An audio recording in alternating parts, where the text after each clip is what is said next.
الحمد لله غافر الذنب وقابل التوب شديد العقاب ذي الطول. أشهد أن لا إله إلا الله وحده لا شريك له، وأشهد أن محمدا عبده ورسوله، بلغ الرسالة وأدى الأمانة ونصح الأمة وكشف الله به الغمة، صلوات الله وسلامه عليه وعلى آله وأصحابه ومن سار على نهجه واتبع أثره إلى يوم الدين. وبعد. Pole kapotoka hapo na kisiasa, nataka kuangalia muda.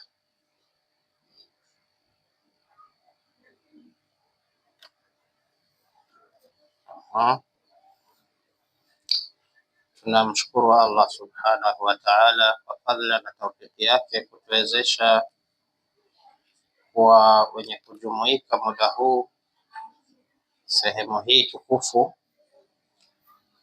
tukiwa tumeikamilisha funga ya 8 ndani ya mfungo mtukufu wa mwezi wa Ramadhani. Tunamuomba Allah kwa huruma wake atutakabalie na atupokelee yote tuliyoyatenda, atusamehe pale tulipoteleza. Allah tunamuomba atuafikishe katika yale anayoyapenda na kuyaridhia. Usiku huu tulionao ni usiku wa 9, tukisubiri tarawehe ya 9 ambayo funga ya 9 itakuwa ni kesho. Tunaendelea na darsa yetu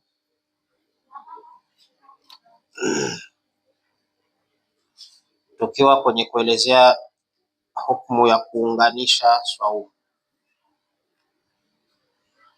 Tuliona jana kwamba wapo wanawachuoni wanaosema ikiwa mtu ana uwezo basi inajuzu kwake kuunganisha, lakini tulisema mitazamo ni mitatu. Kuna mtazamo wa kwamba ni haramu kuunganisha, kisha kuna mtazamo wa kwamba ni makruhu kuunganisha, halafu ndio ukaja mtazamo wa wanaojuzisha kuunganisha ikiwa mtu atakuwa na uwezo, sio uwezo wa kipesa, uwezo wa kuhimili njaa.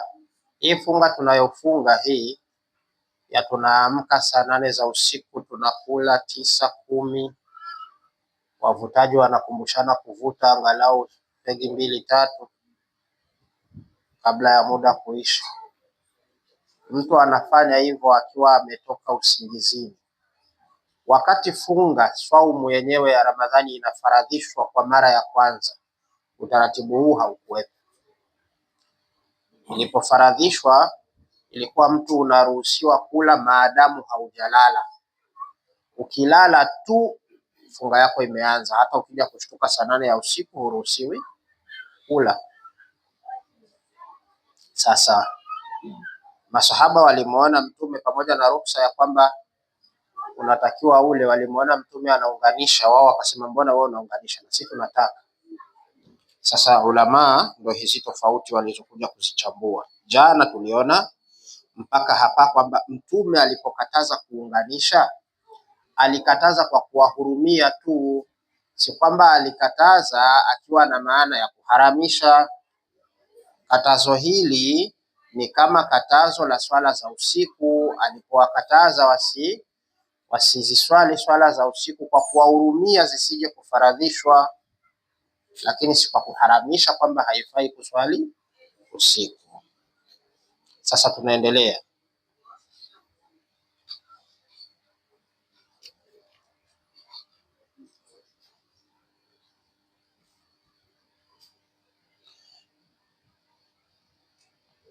Anasema fanahyuhum anhu kanahyihim an qiyamil layli. Hii ndio aya tuloishia, yani paragraph. Katazo la Mtume kuhusu kuunganisha ni kama katazo lile alipowakataza kwenye swala za visimamo vya usiku, khashyatan an yufrada alaihim, kwa kuhofia zisifaradhishwe swala hizo juu yao, walam yunkir ala man balaghahu annahu fa'alahu, na wala hakumkemea mtume pindi habari zilipomfikia kwamba kuna wengine bado wanaendelea kuswali. Hakukemea mimman lam yashuk alayhi, kwa wale ambao hawakuwa na uzito kuhusu jambo hilo. Fa idha kana almuwasilu lam yurid tashabbuha bi ahli alkitab, ikiwa anayeunganisha funga hakusudii kujishabihisha na watu wa kitabu, wala raghba ani sunna, na wala haunganishi kwa kuwa anachukia na anataka kujitenga na sunna ambayo inatutaka tuwahi kufuturu. Hafanyi hivyo kwa lengo la kwamba kwa nini niendelee niharakie kufuturu.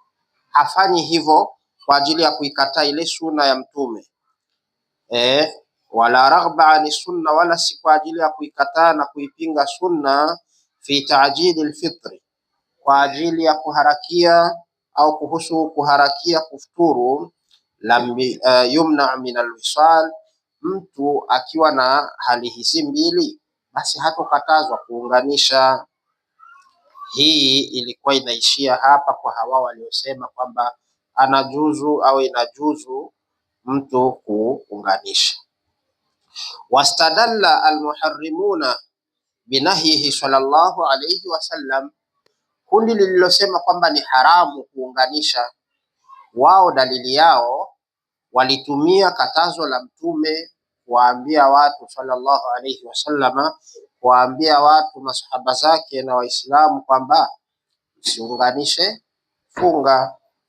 Wanahyu yaqtadi tahrim, na katika kanuni za katazo ni kwamba katazo linapelekea kilichokatazwa kuwa kimeharamishwa.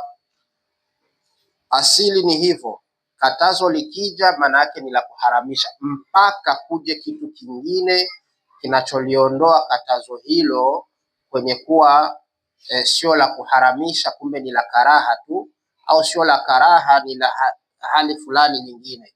Hii inaitwa qarina, kwamba al-amru lilwujubi wan nahyu litahrim illa bilqarina. Kanuni ya kiusuli, usulul fiqhi, inasema hivyo, amri ni ya wajibu na katazo ni la uharamu, isipokuwa panapokuja karina. Sio karina gari, zipo nyumbani karina gari, sio hizo karina, kama dalili mbadala inayotoa au kingine kitu kinachoonesha kwamba katazo hili au amri hii si hivi ilivyokusudiwa. Na hivi vitu vipo ndani ya dini.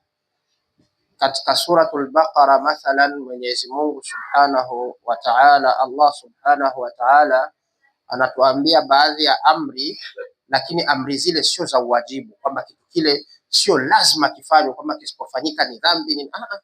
Ni vizuri tu. Kwa nini? Kwa sababu kuna mara kadhaa vitu hivyo vimekuja na ile amri iliyosemwa pale haipo. Allah katika suratul Baqara mathalan anasema wa ashhidu idha tabayatum, na muweke ushahidi mnapouziana.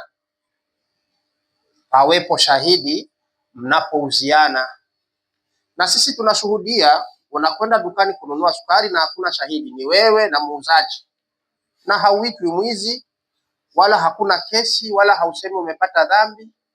Kwa nini? Kwa sababu amri wa ashhidu idha tabayatum haikuwa amri ya uwajibu kwamba kila unaponunua lazima mashahidi wapo. Bali kuna baadhi ya nyakati unaweza ukaweka mashahidi, kama unaponunua viwanja na mashahidi wanakuwepo ili kushuhudia kwamba kiwanja sehemu fulani ni cha kwako, sije kikauzwa kwa mtu mwingine. Kwa hivyo ni baadhi ya hali hivyo. Amri hii si amri ya uwajibu, bali ni amri ya kupendekeza. Kwa hivyo hawa walipoona kwamba ni haramu kuunganisha, walitumia kauli ya Mtume sallallahu alayhi wasallam katika kukataza. Alipokataza, wao waliona kwamba katazo linapelekea kilichokatazwa kuwa ni haramu. Amma muwasalatihi bihim, ama kule kuunganisha kwake mtume akiwa na masahaba, falam yaqsid bihi taqrir, hakuwa amekusudia kuwakiri, kuwakubalia, kuwaridhia, ndo anavyosema hawa au wanavyosema hawa wanaokataza. Wa innama qasada bihi tankil kama huwa mubayyanun fi ba'd alfadh alhadith, kama ilivyokuja katika baadhi ya matamshi ya hadithi hii. Fahina nahahum, pindi Bwana Mtume sallallahu alayhi wasallam alipowakataza masahaba falam yantabihu falan yantahu bal alahu fi talabi, alipowakataza hawakuacha, hawakutilia manani lile katazo la Mtume, bali waliendelea au walishupaa na kukazana kuomba waachwe, waunganishe.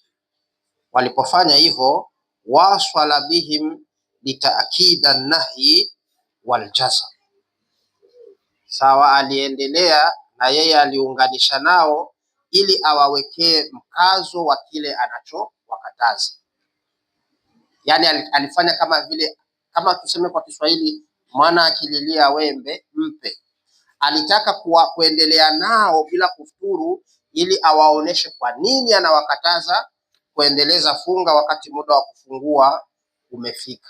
Haikuwa kwamba anakiri kuwaonesha kwamba kuunganisha ni jaiz. Wa bayanul hikma fi nahyihim, na kubainisha pia, alikusudia kubainisha hikma ya kuwakataza kwao kuunganisha. Wa dhuhuri almafsada, na alitaka awaoneshe ubaya wa kile anachowakataza. Allati nahahum liajliha, ubaya wa kile anachowakataza alitaka wakione. Fa baada bayani hadha yahsulu minhum aliqla'u anhu wa huwa almatlub, baada ya kubainikiwa na haya ndo wangeamua kujua au wangefika wanatambua ya kwamba basi kweli ndio maana Mtume sallallahu alayhi wasallam alikuwa ametukataza. Yani kana kwamba Mtume alipowakataza wao wakaona kwa nini unatukataza, akaendelea nao kidogo, alitaka waendelee kuionja joto yenyewe ya kile anachowakataza, hata baadaye wawe wamefahamu kwa nini walikatazwa. Kwamba wakati mwingine watu wakiamrishwa au kukatazwa huwa wanapenda waijue sababu ya amri au ya katazo, na ndio alichokifanya Bwana Mtume sallallahu alayhi wasallam. Hawa wanasisitiza kwamba bado kuunganisha funga ni haramu, na kitendo cha Mtume kuacha masahaba waendelee si hoja wala isitumiwe. Insha Allah tukikutana tena mbele tutaona maelezo ya mama Aisha kuhusu kadhia hii, kwamba Mtume sallallahu alayhi wasallam alikataza kwa ajili ya kuwahurumia. Je, si katazo la uharamu, ni katazo la huruma tu? Tutakuja kuona insha Allah kwa siku ya kesho. Ndugu zangu,